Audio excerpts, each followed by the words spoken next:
Chapter 4 Fluff's Escape. A big storm was coming.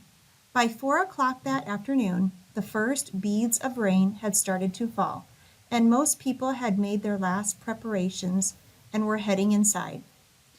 "Batten down the hatches," Noreen Clausen, the town clerk, called gaily as she screwed her gas tank cap back on at Gus's gas. She had a new roof, and she liked a good storm. Mrs. Frisk, who lived over the post office, hummed as she made a lemon meringue pie.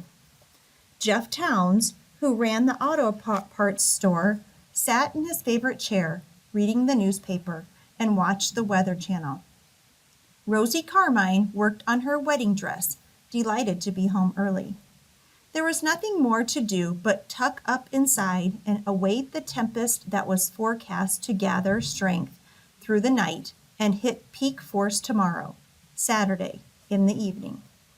As Dewey was herding the animals back into the barn for the night, walking behind them on the short stretch of road and hollering whenever anyone strayed to nibble the long grass, Fluff the sheep made a break for it. Burdock was the only one who didn't witness it. He was in the back garden under a rose bush, but all the other animals watched.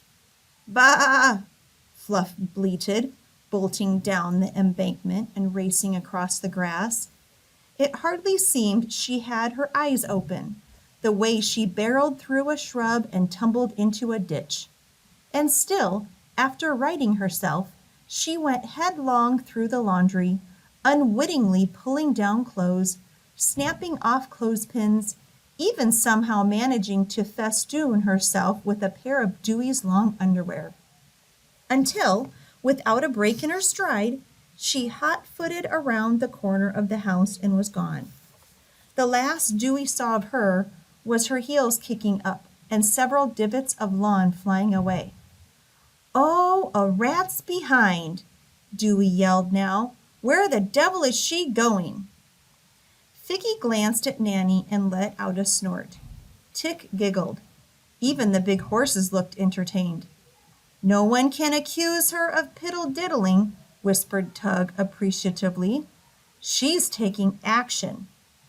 But Dewey was not pleased. He hastily corralled the other animals into the barn. Then he went after Fluff.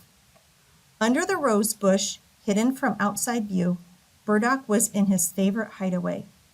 He was making a rare attempt at grooming when a flash of white went galloping jauntily by.